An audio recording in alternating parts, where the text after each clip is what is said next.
Hello, ladies and gentlemen, and welcome back to yet another episode of the Spoke Too Soon podcast. We are getting on a good schedule. As usual, I'm your host, Noah Royce. Joining me again, as always, co-host Sam Letendre. Mimi. Say what's up, say hello. Hi, guys. So, this episode, we're doing things a little bit differently. Sam has some fun things that he wants to talk about. So we're going to let Sam lead the show. I did the intro because I do the intro. I have nice, sexy radio voice. Sexy to some people. Sexy to Sam. Maybe not you guys, but sexy to Sam, and that's what counts. So, Sam, introduce what are we talking about today? What's on the agenda?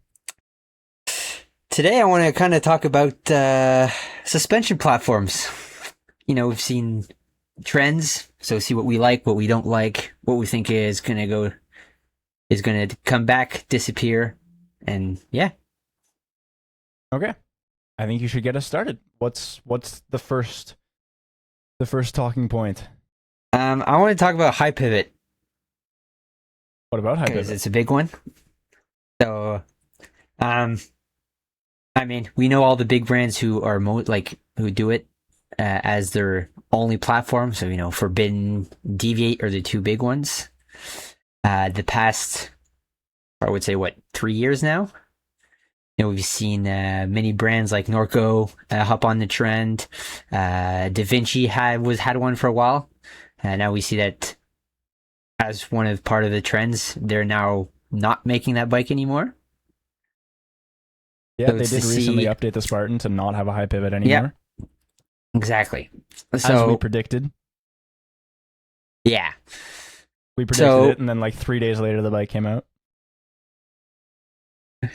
Which was not pretty when good. The podcast went live, but when we talked about it, it was like 3 days. Yeah, and we didn't really have any pictures or anything for it, so it was kind of actually a big guess. We may be industry, but we knew nothing. Yeah.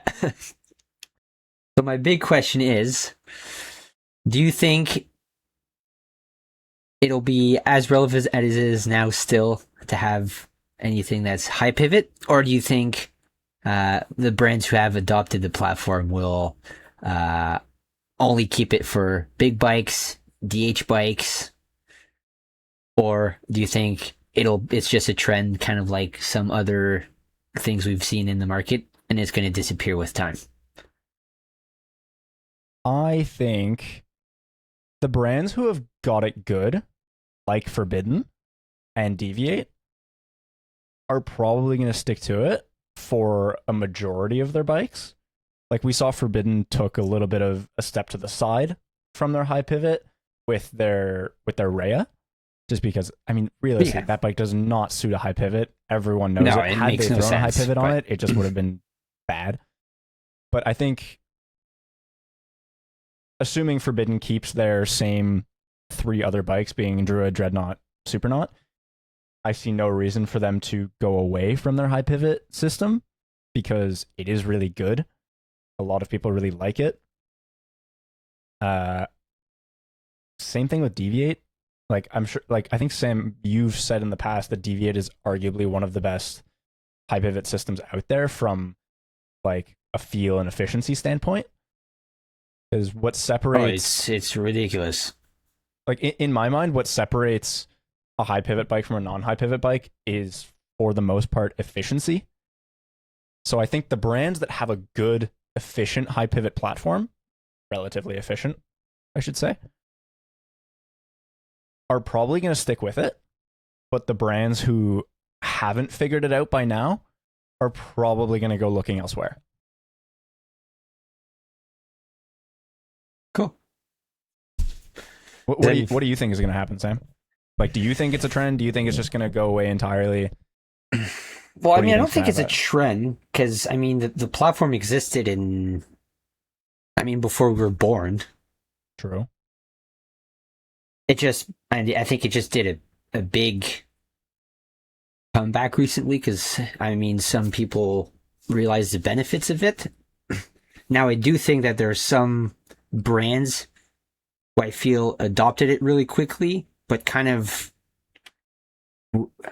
not rushed. But I feel like the either bike or product that they've released with that platform is unrefined in some sorts. Is there any particular brands that you want to call out as that fit your description of maybe rushed a little bit too far into high pivot? Yeah. So like, well, I'm not rushed, but I feel like there could have been. They could have maybe taken more time, maybe to make something a little more, like, precise for what they wanted. Like, for example, like Norco. Like, I feel like the site with the new high pivot platform they adopted with the eye track, like, since it's already something that exists, like, it works well for that bike. I feel like, for say example, like the optic, like you have, I feel like the platform works. The bike is cool, but like for what it's supposed to be, I feel like you're losing a lot of that. What like that small trail bike is supposed to be. You're kind of losing it because it feels more of a like a big bike now, just with a small shock, or their range. The range feels kind of like it's a great bike for descending, but it feels wonky as an enduro bike. Does the range also use that eye track suspension system? If I remember, I don't think it does. I don't think it has it. It might be a later update because I mean, they're not making that specific frame. But I don't think they're actually like mass producing that frame anymore. So there might be something coming out soon. My understanding is when Norco redid the sight and optic at the same time, that's when they introduced the eye track. Yeah. But the range was made well before that. Yeah.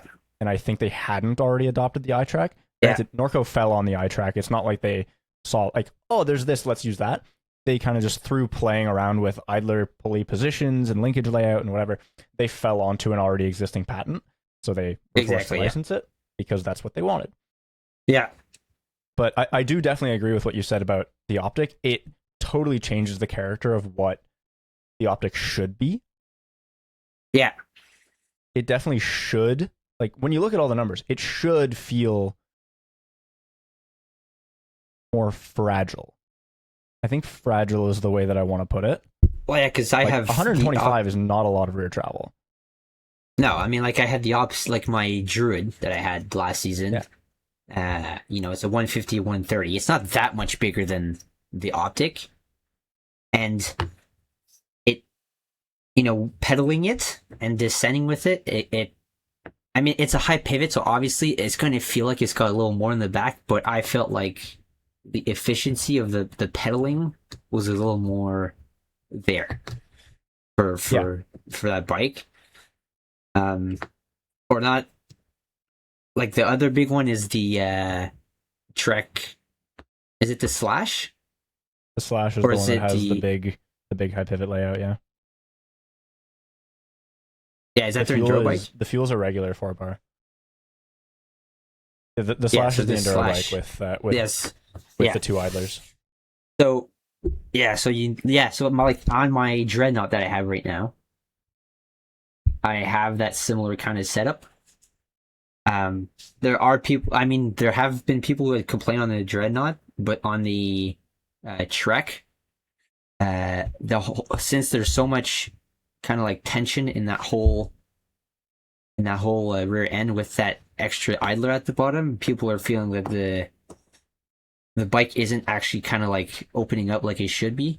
Like there's that little thing missing from like people I've heard trying it or whatnot. They feel like it's wonky, like it wants to be a big high pivot enduro bike, but there's like something in the mix of everything being together that just kind of feels weird. But those are the fair enough. two big I don't want to talk too much on the Trek Slash because I've not ridden it myself. I haven't played with it at all. I haven't either. But it's from what I've heard people say. Like it's a good bike, but they feel like the platform is missing some of that like fine tuning, that refinement that maybe some other brands have done better with. Is there anything more that you wanted to talk about on high pivot layouts, or did we want to move on to whatever else it was that you had in mind? I think it's a good summary of high pivot. So, summary of high pivot: the brands that do it well, good. like the brands that do it well, right now, are probably going to stick with it, or at least I think they should stick with it. I think, the brands that haven't managed to do it well yet should probably just move on to other things. Or if they want to keep a high pivot, maybe just refine it. Tune it a little more for it. Exactly, yeah. Because it's a great platform. It works super well. Like, I've had 4 now. My 4 last bikes are all high pivots. And I like the platform. Like, it works really well. It's just, I feel like it makes something just a little bit better. Okay. All right, Sam. Take us on to whatever you have next for us. I want you guys to know I'm going into this episode totally blind. I told Sam, do your research, find something that you want to talk about, and I'll be along for the ride and try and engage, because I wanted Sam to lead this episode. I feel bad sometimes where I feel like I'm just doing all the yapping and I'm asking Sam all the questions. I wanted Sam to share. I wanted Sam to feel like he's contributing. So it's not necessarily like something specific about a particular platform, but it's more of, is there, I mean, we haven't tried that many bikes, but I mean, is there something that you feel that you would like to, I don't know, be incorporated with anything that already exists? Or do you feel like we've kind of reached the summum of kind of what we can make with 4-bar, or as it could be DW6 or DW Link or whatever? And we've like these platforms are as is, and we don't need more fine tuning. So the question you're asking me is there anything that I want to see change in any given suspension platform? Right? Yeah. Okay. Or things you would like to see kind of evolve, maybe, as future kind of. Okay.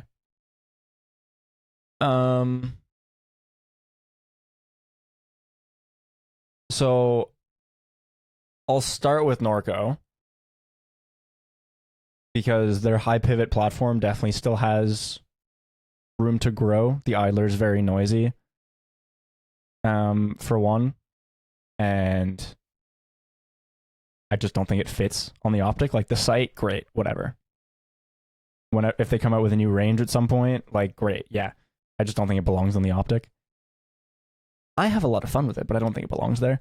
I mean, let me try to rephrase this. We already have like all those big platforms we already know, which I feel is cool. But I feel like every bike now that kind of uses that platform, yes, they get like kinematic updates, but at the end, like, I feel that there's at some point it all comes to like a maximum of what you can do with it. So I want to know, like, I think brands should kind of break out of the mold and try to follow this trend and actually like try and, I don't know, maybe explore a little more. This is exactly what I was talking about with cross-country bikes last week. It's exactly what I was talking about. Yeah, I mean, it kind of relates. It kind of relates, actually. Yeah. For those of you who haven't watched last week's episode of the podcast, I had a little bit of a bitch about how all cross-country bikes are all using flex stay, shock up against the top tube, and I wanted to see like variation at least. So I think we're basically... Bikes almost all have 4-bar. So I think just saying like, oh, everybody uses a 4-bar is, well, for one, not true. And for two, there's so many different variations of a 4-bar that it kind of just all comes out in the wash. You know what we should do is bring back the Fox pull shock and integrate it to high pivot. Keep that in the grave. Exactly. Keep the Fox pull shock in the grave. It could have been good, just like any of Fox shocks. The X2 did, and it still exists. Yeah, except they fixed the X2. It was also a fairly conventional shock, so they couldn't just say, "Oh no, like this whole 12 design years is after garbage." the problem was. You're right, but no, keep the pole shock in the grave. Also, just because it totally fucks with suspension design. Inherently, wheel go up, things should push down. That's how levers work. As soon as you start adding a bunch of extra linkage to make, wheel go up, shock thing also go up. No. You don't like that? No. That is... I feel like they should make, No. you know what they should make? They should make this DW high pivot bike with a pull shock. That'd be... I was going to say I'd kind of crazy be interested to see some kind of a like high pivot VPP system. I think that would be interesting to look at. Yeah. Like with an idler to whatever. I mean, the only two big people who actually use it are Intense and Santa Cruz. So, I mean, they would have to want to go that route. Intense has an idler suspension system. No? I may just be talking out of my ass. I thought they did. Oh, well, the M1, their DH bike. Okay. Yeah, okay. It's a Gearbox bike now, I think. I think Gearbox bikes is a fun thing that we should talk about. Because like Gearbox bikes are still very much in their infancy. And there's a lot of things that have to change before they're going to be more widely accepted. I think the first of those things is just the fact that you have effectively a rubber belt that generates a lot more friction than a chain. Yeah. Well, I mean... I wonder if there's some kind of suspension kinematic that's going to be able to at least minimize that friction. I kind of doubt it. But there's some absolute wizards out there. I'm sure you task Dave Weigel with this job, and I'm sure he'll come up with some way to reduce the friction of a belt. Yeah, there's probably ways. I mean, from what I've, like, Xavier has one. Like, at first he says it's tight. As it breaks in, it doesn't, it's like it's not as bad. I've just heard the break-in is exceptionally long. Yeah. But I mean, best freaking thing ever, though. I'm personally very interested in the idea 6 times of in a belt season. drive bike. Yeah. I do think it's a bit kind of short-sighted, almost, that, like, correct me if I'm wrong, I feel like every Gearbox bike that I've seen has a high pivot with an idler above and below. Below is more to act as like a chain tensioner. Yeah. But as far as I can remember, the only Gearbox bikes that I've seen are high pivot, which I would like to see a little bit more experimentation on that front. Well, see, actually, no. If I remember correctly, their DH bike is like a high pivot, but their enduro and trail bikes are not, actually. Okay. They're kind of they kind of look like it kind of looks like the Rocky Mountain platform with the link to that top tube. But what they've done is they've put we could say kind of like a little idler under where the chainring goes, just to help with... That's more for chain tension, though. Yeah. Like that does the same job as a derailleur. Yeah, but it doesn't have... that's not high pivot. Yeah, okay. Every bike should have that. A Gearbox? Every brand should try it. Like, honestly... Oh, I firmly... Yeah, that's the only way that we're going to get any kind of innovation is just having more people in it. Maintenance is just insane. Like, you change the oil in the thing every, like, 10,000 kilometers, which is ridiculous. Like, nobody does that in a summer. Well, they also say or once annual. Well, if you want to, but technically speaking. And a belt, I think, has almost the same lifespan. Plus, no more broken derailleurs. True. And no more changing chains every 2 weeks. I don't want to linger too long on the whole Gearbox thing. I brought it up because I thought there was a lot of nuance to be kind of thought about in the way of suspension design around gearboxes, especially because like suddenly you have a gearbox, your unsprung mass drops by like a kilo, Yeah. which is pretty nuts. And I think you could have some really interesting suspension design that is like super supple off the top because of how little unsprung mass you have, relatively speaking. Yeah. But you could also still like design it in a way where it has a lot of like ramp to it, Yeah. but it breaks into that ramp because of how light it is early on, and then you build in the ramp through the kinematic and have a lot of support. I think that'll be really interesting to see how that develops.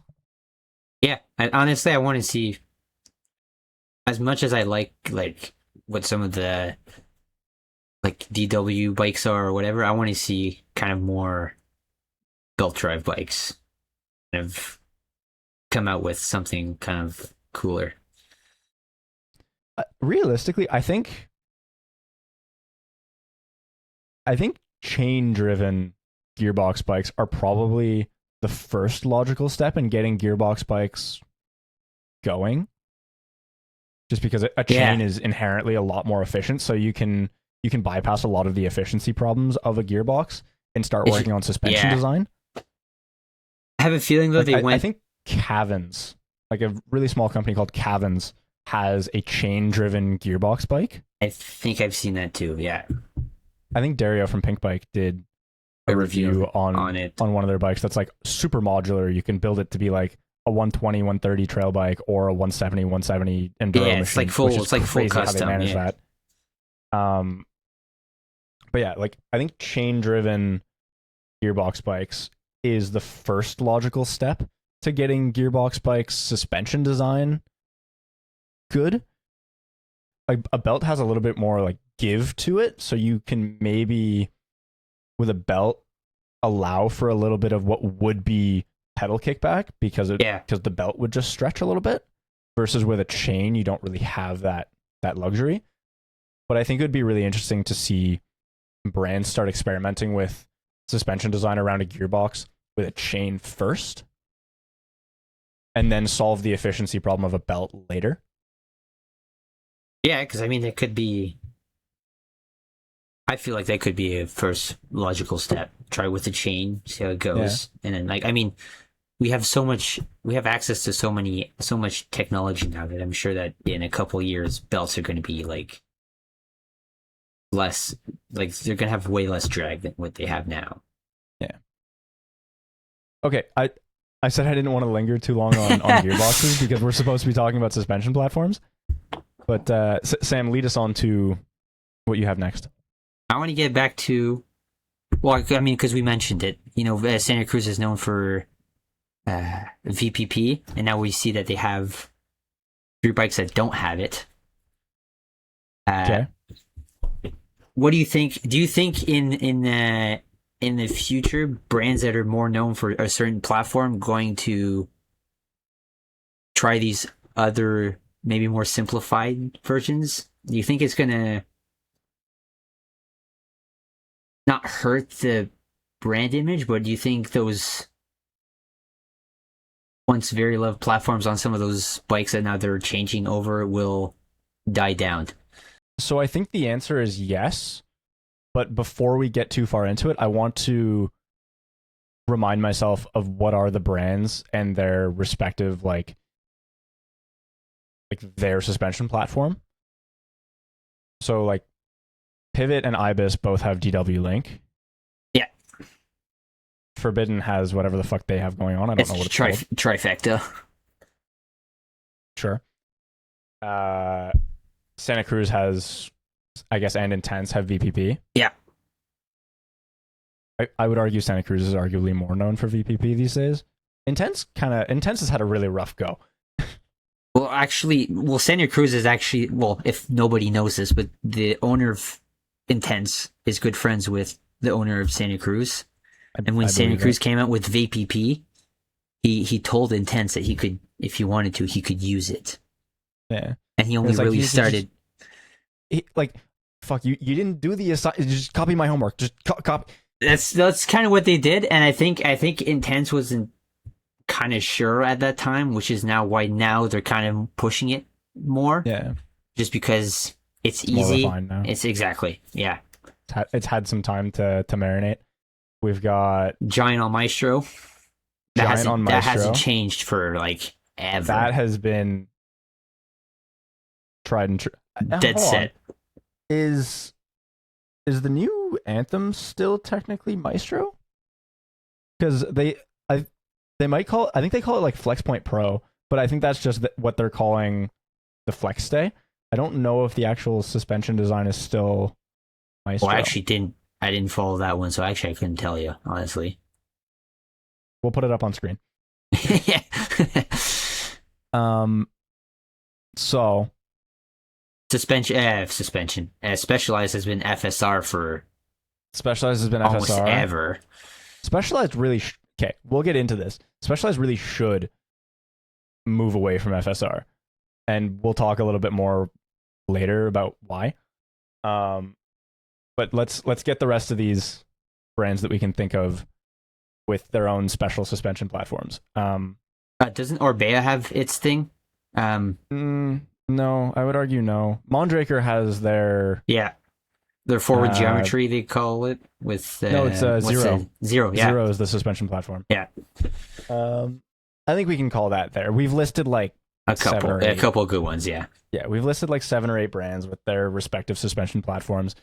So the question was, do we think these brands are going to stick to their guns and stay with their suspension platforms, or are they going to branch off, maybe simplify, maybe get more complex with something else? Yeah.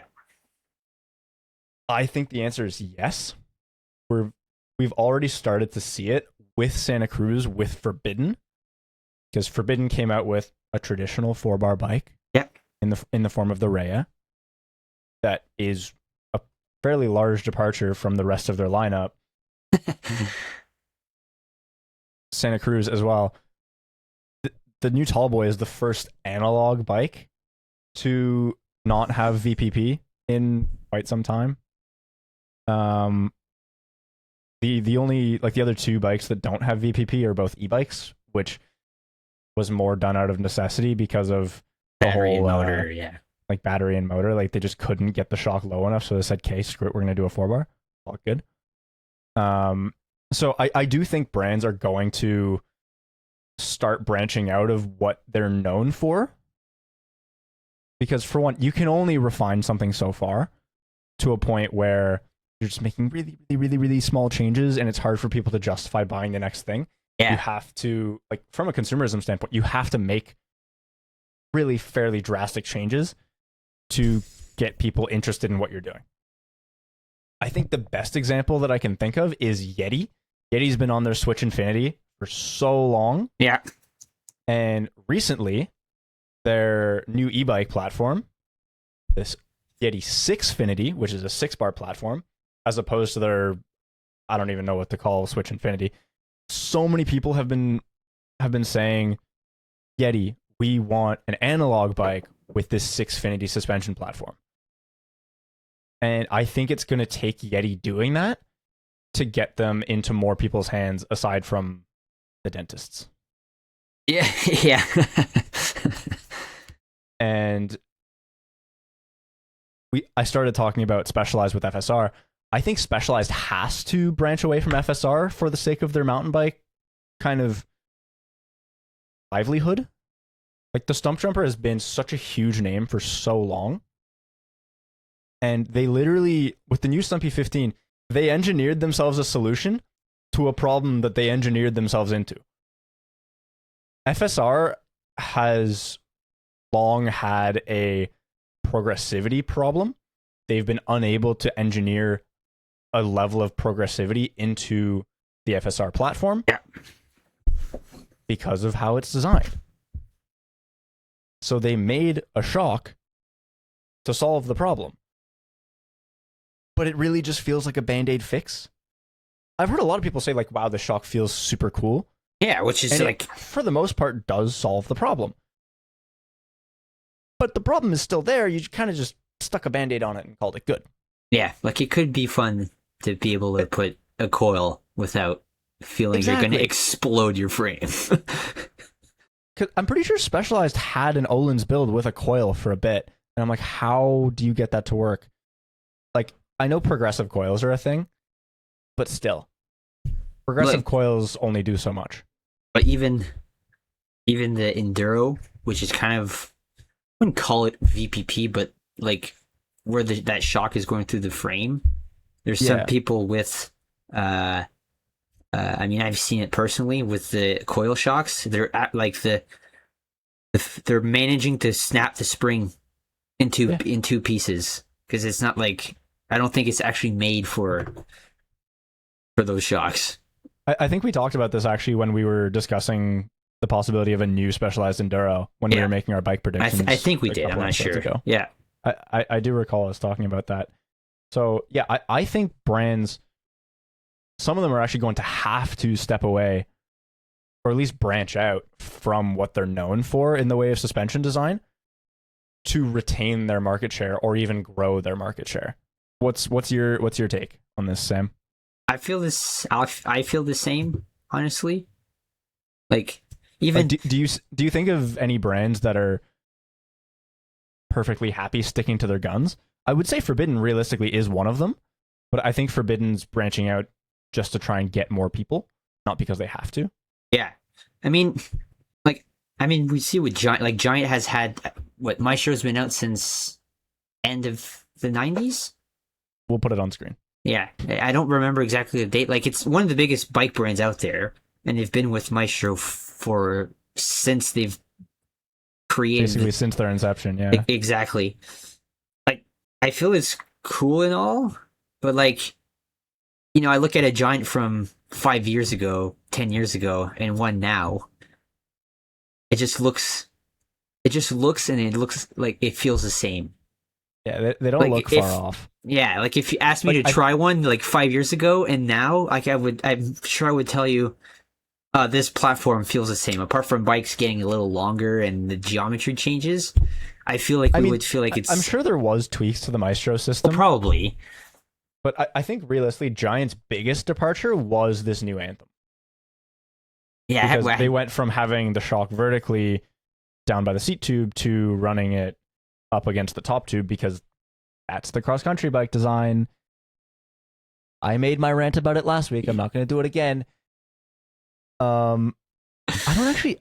I have to look into this if that new Anthem does still use the Maestro suspension. Like, don't look into it now, Sam. I'll do it later. I'll put it on screen. Because that is by far Giant's biggest departure in my memory from what their bikes normally look like. So, Sam, do you think there's any brands that you do think are going to stick with that are going to stick to their guns?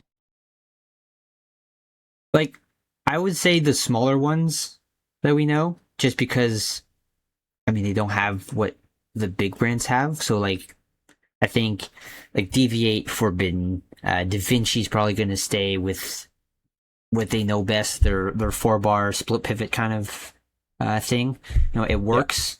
It works super well. It's efficient. They've managed to make it super cost effective. So I think it, like, for now, like, small brand. So I think they're going to stick with it for as long as possible until they manage to probably get, you know, all the tools to try something new. I mean, we've seen it. They've tried many things. Like, they even had a DH team, and they came out with this crazy, like, DH bike for a while. Is the chainsaw also split pivot? Like, split pivot? Yeah, it's high pivot, split pivot. Yeah. Okay. I didn't realize it was they've put split pivot on everything. Yeah. Fair enough. So I feel like we'll see small brands stick to their guns a little more. I feel like we'll see bigger brands who are willing to venture into something new are gonna have, it'll probably start with the small bike, and then they'll maybe explore into. I feel like that's what's gonna happen because I mean it's kind of a smaller trend now. We're seeing it like smaller bikes are getting kind of there's crazier or different platforms first, kind of test the grounds of if it works, and I feel like maybe in future we'll see, I don't know, a enduro with a DW link, like just like Yeah. something like that. Yeah, definitely. Was there anything else on your agenda that you wanted to talk about? That's pretty much it, I think. Okay, so in that case, I'll contribute a little bit to the last conversation. I didn't want to let things drag on for too long. Evil is another one of those brands that sticks out to me. They're not a particularly small brand, but I feel like if Evil ever strayed from Delta, I feel like they would just lose what makes Evil. Yeah. I feel like there's some brands who have that like what they've come up with is like that's the brand image. Like if they went towards a different direction, I think it would. Like Ibis and Pivot with DW Link. Yeah. Like if Ibis and Pivot, I think ever strayed from DW Link, they would lose like half of their core fan base. Oh, probably. So, and I think the same goes with Evil. Like the people who really like Evil bikes, and like the bigger brands like Trek, Specialized, Giant, what have you. I think they have a little bit more leeway to experiment with their design because the fans aren't so diehard committed to that. Yeah. I feel like those brands are mostly road bikes. Like that the diehard fans are like very like they want this very specific thing. And then in mountain bikes, they just really like the brand and they're not like super like etched. Did you not hear me just run my mouth on Pivot and Ibis? Yeah. And Evil? Yeah. Anyhow. No, I definitely do agree to an extent regarding the whole like if Pinarello switched away from their like wavy designs, they would lose like probably half of their core fan base. Yeah. Because that wavy design is part of what makes a Pinarello. Mm. And like Colnago, the Y1 was a pretty large departure, although Tade kind of saved. Realistically, Tade saved Colnago in the modern world. Yeah. There's like two demographics of Colnago fans. There's like I've been riding a Colnago since 1960. Yeah. And there's Poggy fanboys that are like putting Hulk stickers on their handlebars. Like that is the two Colnago fan base. That's it. Yeah. There's the Poggy frothers and there's the old heads. Exactly. Pinarello has like the Froome era people, as well as like a little bit of the Italian heritage kind of people. Yeah, I would argue the commitment to a brand is probably more prevalent in road cycling than it is in mountain biking. Mountain biking people probably go where they can find what they like. Yeah. Versus road biking is like, oh, this brand has this like aura to it. Yeah. I'll call it. And I'm committed to that. But then there's people with DW Link. It's like, I'm so committed to DW Link, I will never ride a bike that doesn't have DW Link. Sorry. That was aggressive. I'm sorry. We have opinions. For the audio-only listeners on Spotify, because I put the podcast on Spotify, we're on Spotify now. For the audio-only listeners, before I said I'm sorry, I flipped off the camera. I didn't mean it, though. Love you guys. So yeah, I guess that's a good place to wrap up this episode of the podcast. I'll restate the good news again. For those of you who are audio only enjoyers, we are now on Spotify. I uploaded 4 of the 5 previous podcasts. I'm having a little bit of trouble uploading the 5th one onto Spotify. We're back on the Instagram grind. For those of you who aren't already following us on Instagram, at spoketoosoon.cc on Instagram. We're posting some spicy reels. We're having a good time. And if you don't follow us already, I'm Noah.Royce on Instagram. That's Mumusege on Instagram. Yes. I'll put them on screen for you guys to follow. And yeah, as usual, Sam, thank you very much for joining me. It's my pleasure. Realistically, I was the one joining you. You were. I feel like I kind of ended up. No, it's okay. We should a little bit at some point, but it's good for us to have back and forth and do this. Yeah. So, Sam, thank you for joining me, viewer, my beloved viewer, listener, enjoyer. Thank you very much for enjoying this episode of the podcast, or maybe not. Maybe tell us why you didn't enjoy the podcast in the comment section below. If you have anything else you want us to talk about, let us know in the comment section below. If you have anything that you want to add to the discussion that we had here, shoot, you know? And on that note, we will see you guys next time. Peace. Peace.